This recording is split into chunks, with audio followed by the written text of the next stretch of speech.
Student, कैसे हैं आप सब। उम्मीद है आप सब हेल्दी से होंगे। अच्छा, एनाटॉमी और फिजियोलॉजी का फर्स्ट लेक्चर था हमारा। सो चैप्टर नंबर 1 से स्टार्ट करते हैं, इंट्रोडक्शन से। इसमें एक ही क्वेश्चन इंपॉर्टेंट है जो बार बार पेपर में आता है, define anatomy and explain it's branches. ठीक है, इसमें आप लोगों को एनाटॉमी और फिजियोलॉजी में डिफरेंस का पता होना चाहिए। देन फिर आप लोग एनाटॉमी की डेफिनेशन करेंगे और ये पॉइंट्स जो मैंने हाईलाइट किए हुए हैं आप इनको जो है वो पेपर में लिख सकते हैं अगर आप लोगों ने याद किए हुए हैं। अदरवाइज़ आप लोग जो है वो एनाटॉमी की डेफिनेशन के बाद डायरेक्ट उसकी ब्रांचेस को जो है वो लिखें और उनको डिफ़ाइन करें। अब बच्चे, अगर आप लोगों का क्वेश्चन आ जाता है ना, define anatomy and explain it's branches, ठीक है। सबसे पहले आपने डेफिनेशन लिखनी है, फिर 4 पॉइंट्स जो मैंने हाईलाइट किए हैं अगर आप लोगों ने याद किए हैं तो आप लोग लिख सकते हैं। अगर नहीं तो कोई मसला नहीं है, फिर आप लोग जनरल एनाटॉमी को डिफाइन करेंगे, ह्यूमन एनाटॉमी को, और दैन ब्रांचेज ऑफ एनाटॉमी को। तो एनाटॉमी क्या है? Anatomy is the study of body structure. Body structure के बॉडी कैसे बनी है, ठीक है। स्केलेटन सिस्टम क्या है, टोटल बोन्स कितनी है, एक्सियल स्केलेटन में कौन सी बोन्स हैं, पेंडिकुलर स्केलेटन में कौन सी बोन्स हैं, ठीक है। कितने ऑर्गन्स हैं, वो ऑर्गन्स कैसे काम करते हैं, डाइजेस्टिव सिस्टम में कौन कौन से ऑर्गन है, रेस्पिरेटरी सिस्टम में कौन कौन से ऑर्गन है, ठीक है। और हर ऑर्गन की शेप को, साइज़ को, लोकेशन को देखते हैं। फॉर एग्जांपल आप लोगों का मोबाइल है, ठीक है, इसकी स्क्रीन का, बैटरी का मोबाइल के अंदर मौजूद है का, इन सारी चीज़ों का आपको पता है ना। तो इसका मतलब है कि आपको मोबाइल की एनाटॉमी आती है, ठीक है। लेकिन ह्यूमन एनाटॉमी को अभी आप लोगों ने पढ़ना है, ठीक है। फिजियोलॉजी क्या है? इसमें हम बॉडी फंक्शंस को स्टडी करते हैं, ठीक है। मीन्स कि ये वर्किंग सिस्टम है, इसमें बॉडी और बॉडी में मौजूद आर्गन जो हैं वो किस तरह काम करते हैं। फॉर एग्जांपल हार्ट जो है वो ब्लड कैसे पंप करता है, स्टमक जो है वो फूड कैसे डाइजेस्ट करता है। इन सारी चीज़ों को हम फिजियोलॉजी में देखते हैं। उसके बाद है anatomy is often defined as the study of the structure of an organism and the relationship of its part. The word anatomy is derived from two Greek word anna mean up and tomus mean cutting, ठीक है। anna का मतलब जो है वो up भी होता है और separate भी होता है। इसमें हम क्या करते हैं कि बॉडी को कट करके स्ट्रक्चर को स्टडी करते हैं, ठीक है। मेडिकल स्टूडेंट जो है वो आज भी इंसानी जिस्म जो होता है उसको काट करके इसकी साख्त को स्टडी करते हैं, ठीक है। बुक से हम सिर्फ चीज़ों को इमेजिन कर सकते हैं कि हार्ट यहाँ पे है, ठीक है, इसकी लोकेशन ये है, इसका साइज़ ये है, ठीक है। लेकिन जो रियल स्टडी होती है डाइसेक्शन में, एनाटॉमी की डेफिनेशन लिखने के बाद आपने ये लाइन लिखनी है, the word anatomy is derived from two Greek word ana mean up and tomos mean cutting, ठीक है। एना का मतलब अप भी होता है, सेपरेट भी होता है। मीन्स कि आज भी मेडिकल स्टूडेंट जो हैं वो इंसानी जिस्म की साख्त को समझने के लिए इसको मुख्तलिफ हिस्सों में डिवाइड करते हैं, ठीक है। और इस प्रोसेस को हम जो है वो डाइसेक्शन कहते हैं, ठीक है। बुक्स में आप लोग सिर्फ इमेजिन करते हैं कि फलां ऑर्गन फलां जगह पे प्रेजेंट है, ठीक है। और डाइसेक्शन में जबकि रियल स्ट्रक्चर को हम जो है वो समझते हैं। अब डाइसेक्शन है क्या कि बॉडी को साइंटिफिक मेथड से कट किया जाता है, ठीक है। और फिर इसके अंदर के पार्ट्स को जो है वो स्टडी किया जाता है। जैसे आप लोगों ने एफएससी के अंदर फ्रॉग डाइसेक्शन का प्रैक्टिकल किया होगा, और एमबीबीएस फर्स्ट ईयर के अंदर जो है वो ह्यूमन डेड बॉडी डाइसेक्शन होता है, जिसमें डेड बॉडी लेके आती हैं, ठीक है। उसके बाद उसको मुख्तलिफ हिस्सों में काट के उसको स्टडी करते हैं। खैर, प्रिंसिपल टेक्निक का मतलब होता है मेन मेथड, यानी जिस्म को अलग अलग हिस्सों में करके एनाटॉमी को समझा जाता है। अब डाइसेक्शन में आपको बता दूं कि बॉडी को केयरफुली ओपन किया जाता है, देन फिर ऑर्गन्स की पोजीशन को समझा जाता है कि कौन सा ऑर्गन कहाँ पे प्रेजेंट है, फिर मसल और नर्व्स को आइडेंटिफाई किया जाता है कि कौन सी नर्व कहाँ पे जा रही है, ठीक है। फिर ऑर्गन के साइज शेप को समझा जाता है, और फिर डिफरेंट ऑर्गन्स जो हैं उनका आपस में रिलेशन क्या है, इन सारी चीज़ों को समझा जाता है। जैसे डाइजेस्टिव सिस्टम है, उसमें जो है वो इसोफिगस है, स्टमक है, स्मॉल इंटेस्टाइन है, लार्ज इंटेस्टाइन है। तो इन सारी चीज़ों को डाइसेक्शन के अमल के ज़रिए जो है वो समझा जाता है। अब ये बायोलॉजी इज़ डिफाइन इस लाइन में ये है कि बायोलॉजी में स्टडी ऑफ लाइफ, ठीक है। बायो में हमने इंसानों के बारे में पढ़ा था, जानवरों के बारे में पढ़ा था, पौधों के बारे में पढ़ा था, जबकि एनाटॉमी में हम सिर्फ स्ट्रक्चर को देख रहे हैं, ह्यूमन बॉडी के स्ट्रक्चर को देखेंगे। फिजियोलॉजी में, जबकि फिजियोलॉजी में हम बॉडी फंक्शन को स्टडी करते हैं कि बॉडी कैसे काम करती है। आई होप कि आप लोगों के एनाटॉमी, फिजियोलॉजी और डाइसेक्शन की समझ आ गई होगी, ठीक है। नेक्स्ट है definition of anatomy. It is the branch of A medical science which deal with the study of structure of plant and animal. इसको हम जनरल एनाटॉमी भी कहते हैं, जिसमें सारी चीज़ें आ जाती हैं, प्लांट आ जाते हैं, एनिमल आ जाती है, जितनी भी लिविंग थिंग्स हैं। जैसे हम लोगों ने एफएससी और 9th-10th में बायो पढ़ी थी ना, जिसमें सारी चीज़ें थी, ह्यूमन भी थे, एनिमल्स भी थे, प्लांट्स भी थे। इसी तरह definition of human anatomy, it is a branch of medical science which deal with the study of the structure of different organ and body parts of the human. अच्छा, human anatomy में हम सिर्फ human को study करेंगे, उसके organs को। Different organ है जैसे हार्ट है, लंग है, स्टमक है, ठीक है, किडनी है, लीवर है।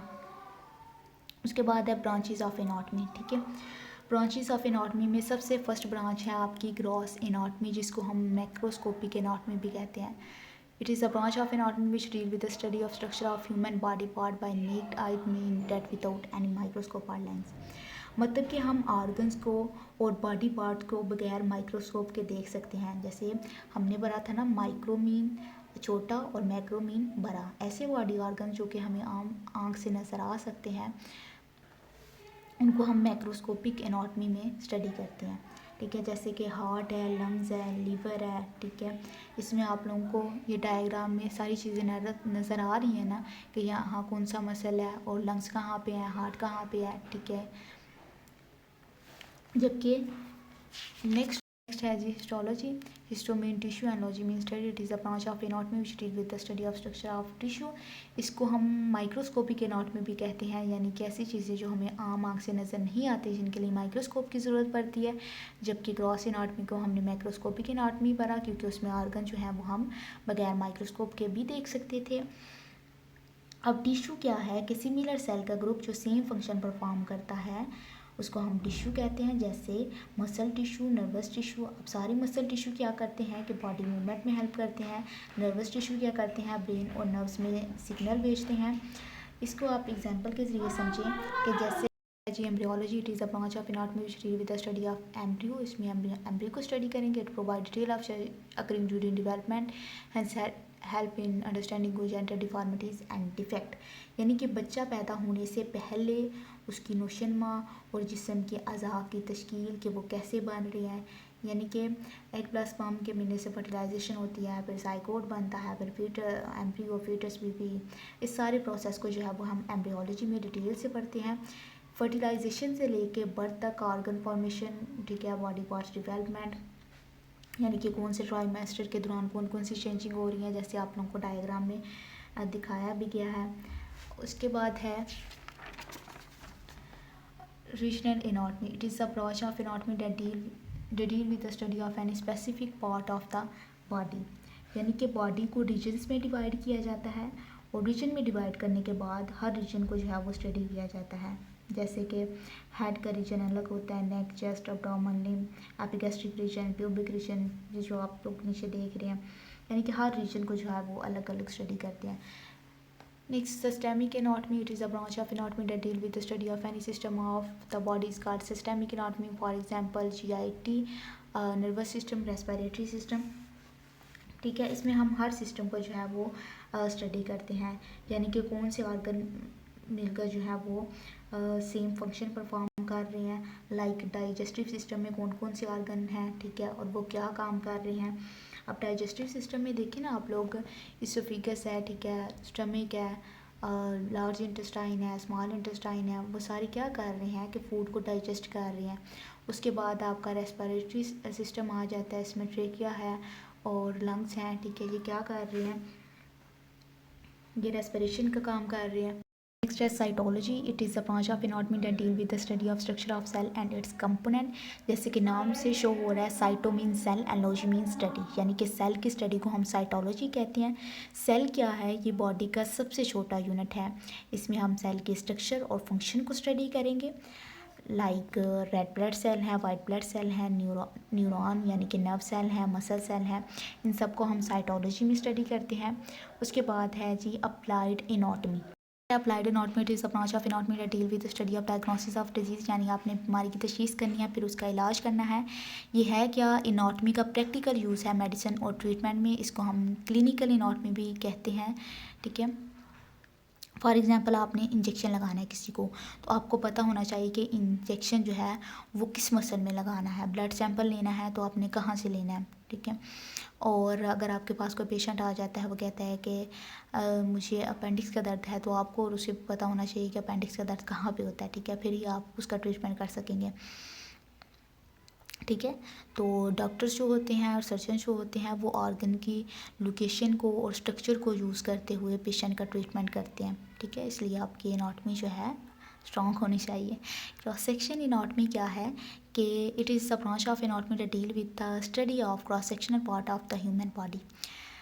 इसमें हम बॉडी को स्लाइस में कट करके स्टडी करते हैं, स्लाइस हॉरिजॉन्टल, वर्टिकल या ट्रांसवर्स स्लाइस, ठीक है। इसमें क्या होता है कि ऑर्गन और टिश्यूज़ की पोजीशन को क्लियरली देखा जा सकता है, जैसे कि सीटी स्कैन है, एमआरआई है, ठीक है।